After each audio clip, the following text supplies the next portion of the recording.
শুভম দা কেনে পালে বিনোদ নমস্কাৰ আৰু স্বাগতম জনাইছো নতুন এটা ভিডিঅ'ৰ মাজলৈ তো হঠাৎ এটা প্লেন হৈ গ'ল মানে আহিল শুভম দা হেলমেট পিন্ধি আছে কাৰণে চেহেৰাটো দেখাব পৰা নাই আজি নহওক হেলমেটটো খুলিলে দেখাম চেহেৰাটো আৰু শুভম দা হেনো যায় ৰাণীঘাট মই দুবাৰমান গ'লোঁ আগতে মানে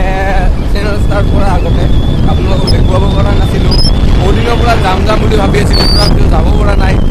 আজি ফাইনেলি যাম আৰু আপোনালোককো দেখাম বৰ্তমান পিকনিকৰ সময় নহয় তথাপিতো যিহেতু মানাছৰ ভিতৰত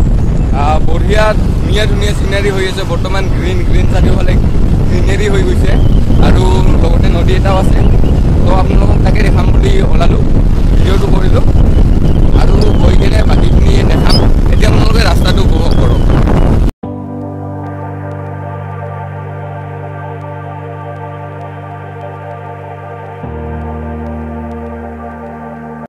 তো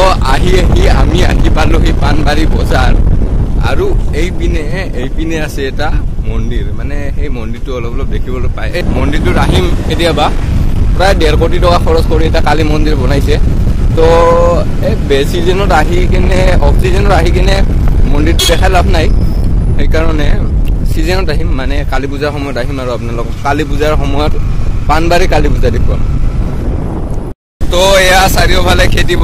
পথাৰ মৰাপাতৰ খেতি কৰিছিলে আৰু মৰাপাত কাটিলে লগতে ধান খেতি আছে আৰু ইয়াত বিভিন্ন ধৰণৰ খেতি কৰে কৃষি প্ৰধান ৰাজ্য হিচাপে ভাল খেতি কৰে আৰু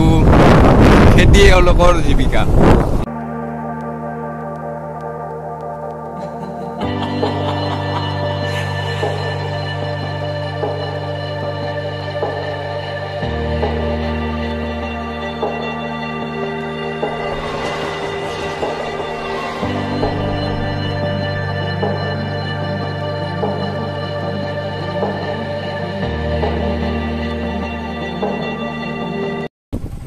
তো ইয়াত আহি ৰখি গ'লো অলপ দূৰ আহি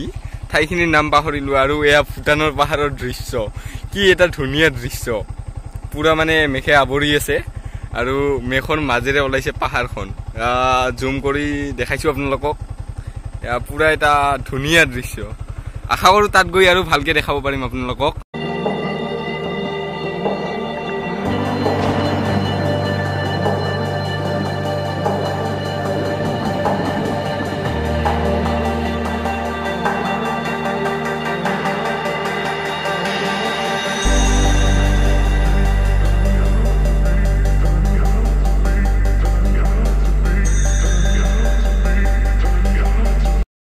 এইখিনিৰ পৰা অফ ৰোড ষ্টাৰ্ট পাখি ৰাস্তা পাৰ হৈ কিনে আহিলোঁ এয়া শিলপাৰ ৰাস্তাত মানে চেমি গ্ৰেভেলৰ ৰাস্তাত আৰু বাহিৰৰ মানুহৰ কাৰণে এয়া অফ ৰোড আৰু আমি গাঁৱলীয়াবোৰৰ কাৰণে এয়া দৈনিক কাম মানে ৰেগুলাৰ এক্টিভিটি যদিও ডেভেলপমেণ্ট হৈছে তথাপিতো বৰ্তমানো বহুত ঠাই এনেকুৱা আছে য'ত ৰাস্তা ঘাটবোৰ ইমান ভাল নহয় আৰু গাঁৱৰ মানুহৰ সদায় কাম সেইটো আৰু যদি মই এজন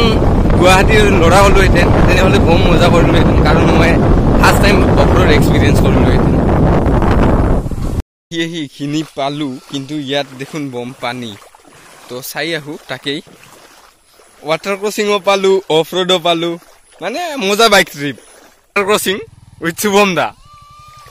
আৰু লগত মোৰ এমটিও আছে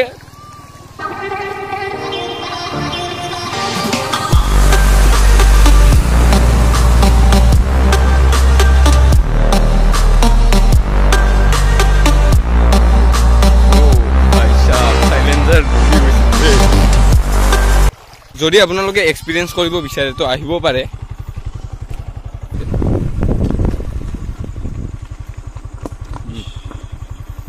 তো আৰু ছেকেণ্ড টাইম এটা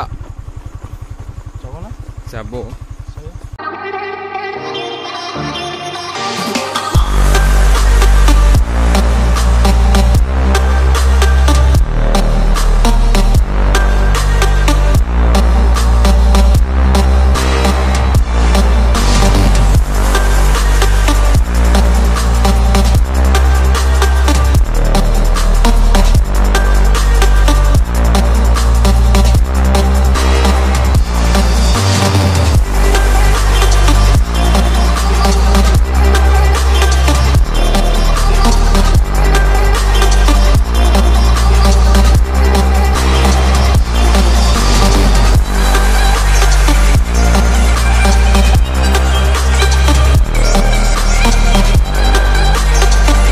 finally of road water crossing তাৰ পিছত আহি কেনে পালোঁ এইখিনি ঠাই আৰু এইখিনি ঠাইৰ নামে হ'ল ৰাণীঘাট পিকনিক স্পট আৰু লগত আছে শুভম দা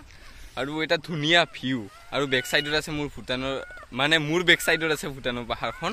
আৰু আপোনালোকক দুটামান চিনেমেটিক দেখাব ট্ৰাই কৰিছোঁ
ইয়াত আহিলোঁ আহি ভাল লাগিল বহুত মন চন মানে ঠাণ্ডা পৰি গ'ল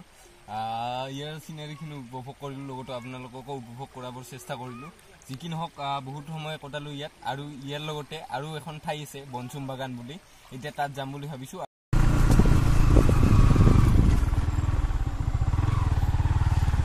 তো এয়া এটা নদী বান্ধ সৰুকৈ নদী এটা আছে আৰু তাৰ ওপৰত এয়া বান্ধ আৰু বান্ধটো ক্ৰছ কৰি গৈছোঁ এয়া বনচুম বাগান আৰু মানে পানবাৰী ৰেঞ্জৰ ফৰেষ্ট কেম্পৰ ওচৰত এইটো আৰু ইয়াত কেইটামান ঘৰ বনাই থোৱা আছে এনেকৈ মানে ৰিজৰ্টৰ ঘৰ এতিয়ালৈকে অপেনিং হোৱা নাই অপেনিং খুব সোনকালে হ'ব কাৰণ কাম চলি আছে ইয়াত কৰোণাৰ কাৰণে ডিলে হ'ল অলপ তো এইখিনিয়ে বনচুম বাগানৰ দৃশ্য বেছি বেলেগ একো নাই এতিয়ালৈকে ৰিজৰ্টখন কমপ্লিট হোৱা নাই আৰু যেতিয়া কমপ্লিট হয় আপোনালোকক লৈ আনিম ইয়াতো এদিন আৰু ৰাণীঘাটতো লৈ আনিম পিকনিকৰ ছিজনত আহিম এদিন আৰু আপোনালোকক পিকনিকৰ ভিডিঅ' দেখুৱাম আৰু লগতে ৰিজৰ্টখনৰো ভালকৈ এটা ভিডিঅ' কৰিম যেতিয়া অপেনিং হ'ব আৰু বাকী শুভম দাৰ কথা এটা সুধিম শুভম দা কেনে পালে বিনোদ